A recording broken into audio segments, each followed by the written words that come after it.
I'm going to show you how to make a Shamrock Potholder. For this I'm going to be combining two designs from Kreative Kiwi. The first one is the blank envelope coaster, and I'll be using the 8x8 file out of that. The second one is the 4x4 coaster file that's included with the in the hoop stacked shamrock design, and I will provide links for these in the video description for you. For this I'm going to be using my 8x8 hoop, a layer of cutaway stabiliser. I've got some T-pins here. You can use any pins with heads, you don't have to have T-pins to secure your stabiliser.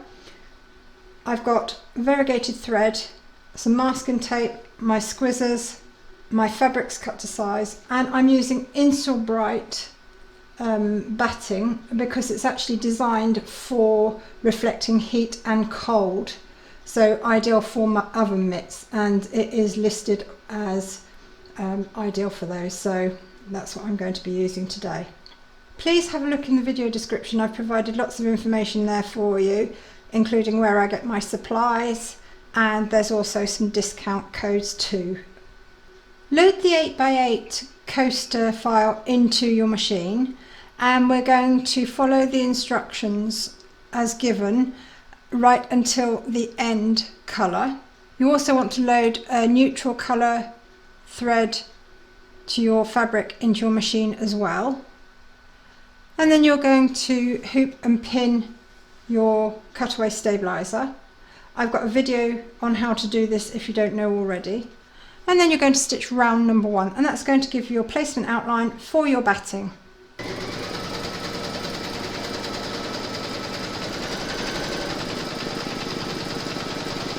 Place your Insulbright over the outline, and then you're going to place your outer frame fabric over the top, and then you can tape them in place. Pop your hoop into your machine and stitch round number 2 to secure them.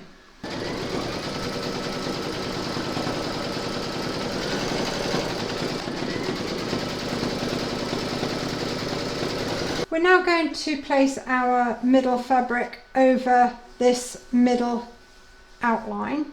If you're using a really light fabric on top of a dark one, you can trim out the centre here, taking care not to cut your batting underneath, of course, or the stitching. If it's not going to show through, you can put it straight over the top, as I'm going to do, and then you're going to tape it in place. We're then going to pop your hoop into your machine and stitch round number 3 to secure it.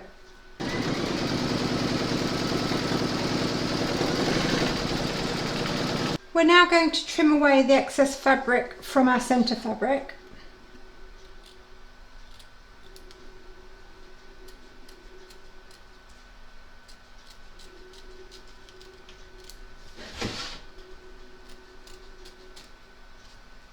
You're now going to pop your hoop back into your machine and stitch round number 4, and that's going to zigzag around the raw edge.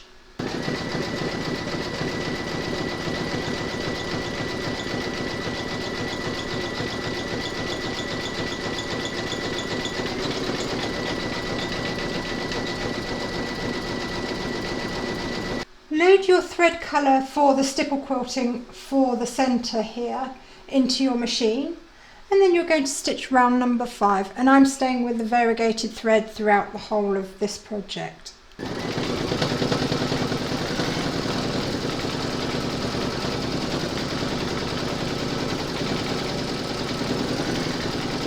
Load your thread colour for the satin stitch border over the top of the zigzagging into your machine, and then you're going to stitch round number 6.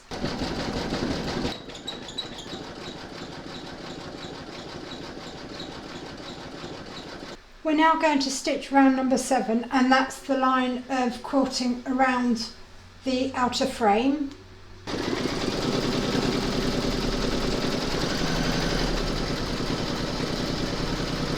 You're now going to come out of the coaster design, and you're going to load your shamrock design instead. We're not going to do anything with the hoop at the moment. And then you're going to stitch round number 1, and that's going to give you your fabric place and outline for the shamrock.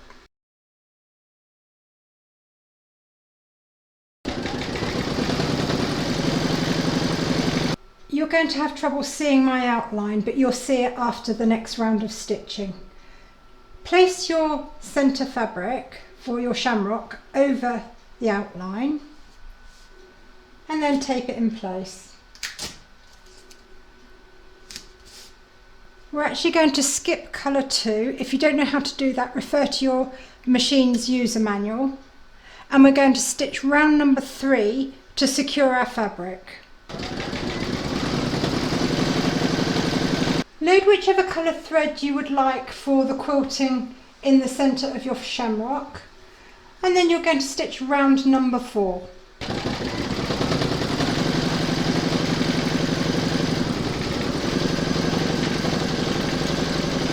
Round number 6 is the wording in the centre of the coaster design. I'm not actually stitching that, so I'm going to skip straight to colour 7 next. But first I need to trim up the excess fabric from around my shamrock.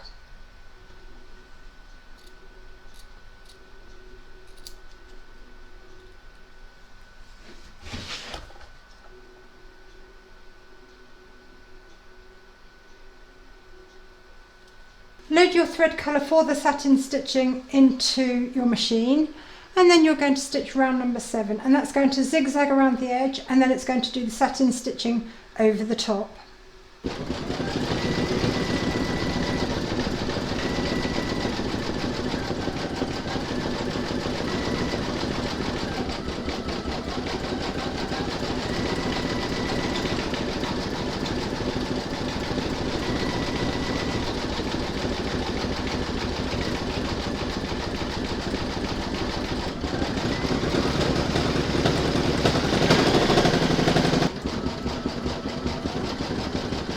Now that we've finished stitching the shamrock, you're going to load your coaster file back into your machine, and you want to skip to round 8.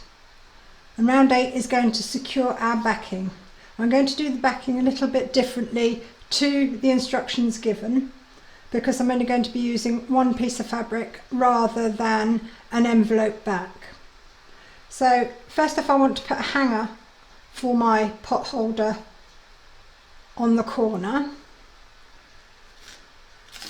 and I'm going to tape that in place. And you want the bitter end of your tails facing outwards and the loop towards the middle.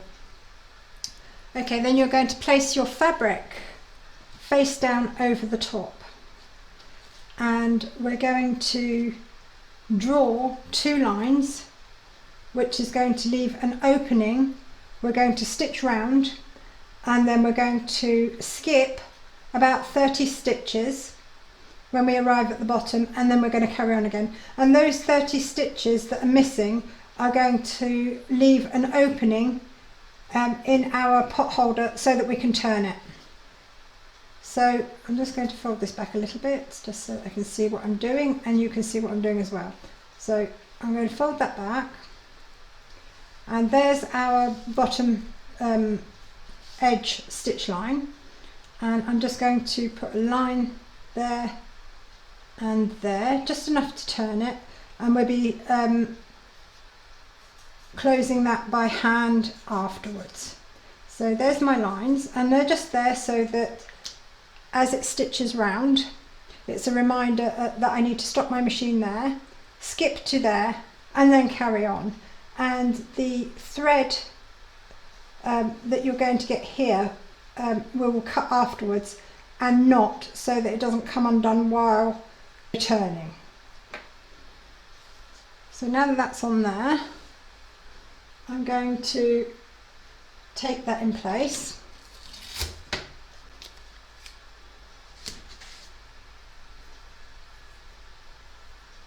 And I'm going to put a longer piece at the top here as well. So I'm now going to pop this into my machine and start stitching round number 8, and when it arrives, the needle arrives around here, I'm going to stop my machine for a second.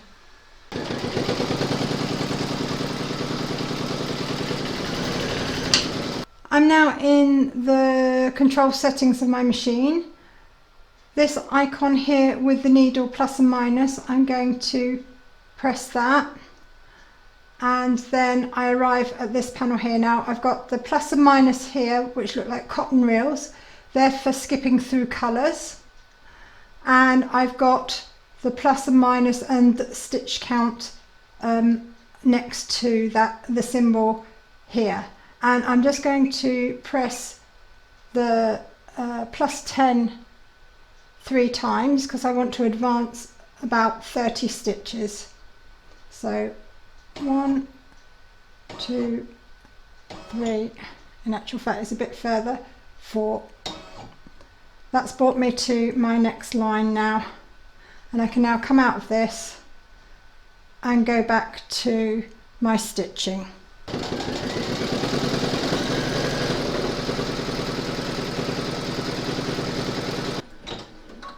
So I've stopped my machine and I'm now going to advance 40 stitches as I did on the first time round.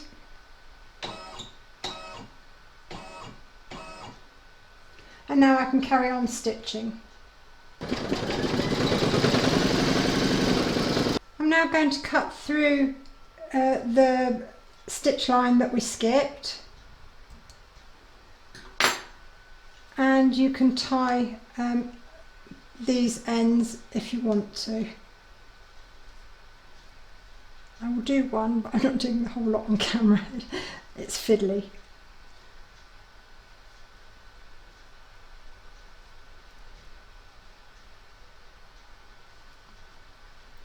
And that will just stop it unravelling. You do the same on the back as well. I've removed all the pins and tape from around my work. I've tied my 4 knots each side here, front and back. And we're now going to free this from the hoop.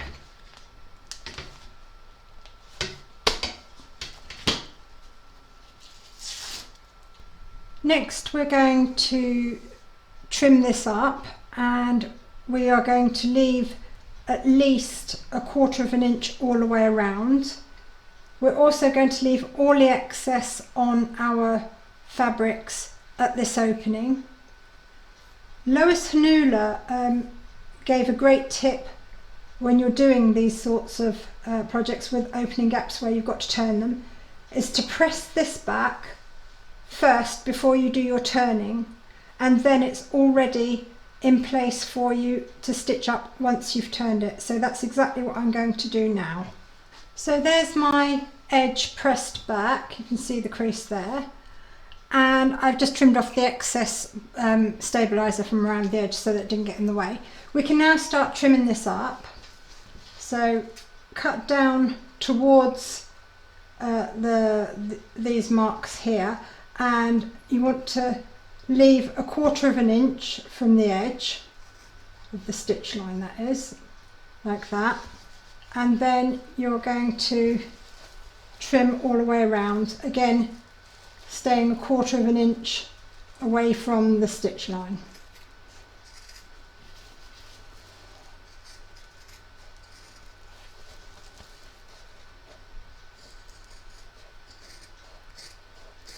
And I'm going to stop at my line there and then cut down.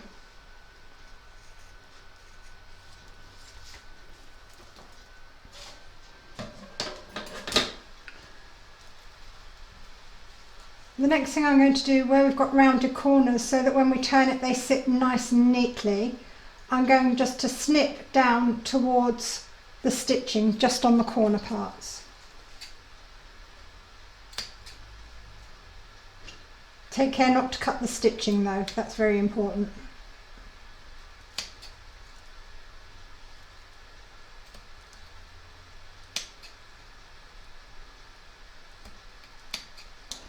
Okay, we can now turn it.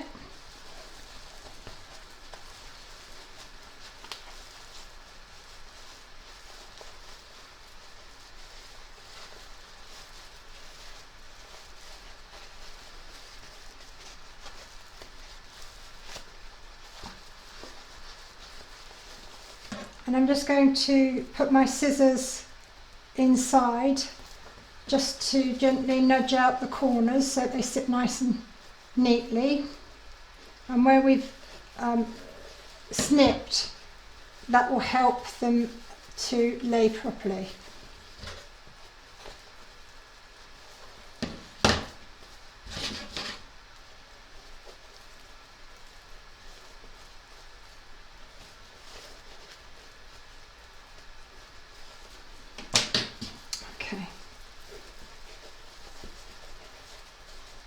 And I just like to roll the edges so that they sit nice and neatly on the seam line as well.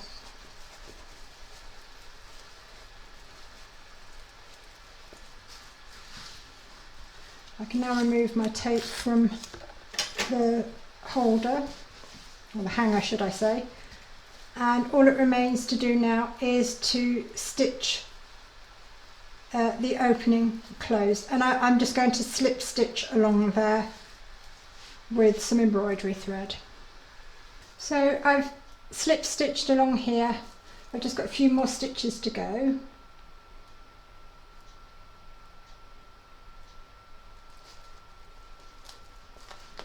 I'm just using a matching embroidery thread to my fabric for this so that it becomes virtually invisible.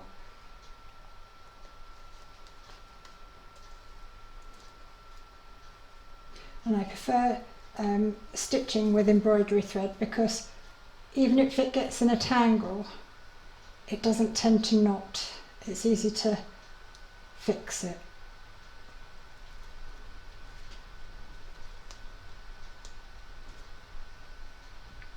So I'm now going to knot this off.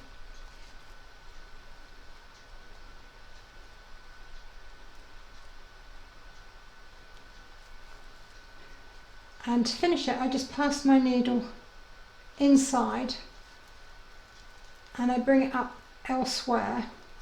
I try and get it through the seam if I can possibly do that. I can't see what I'm doing, so you'll have to excuse me. Then I run my needle anywhere but where I can't see what I'm doing, so sorry. Right, okay. So I run it anywhere and come out anywhere.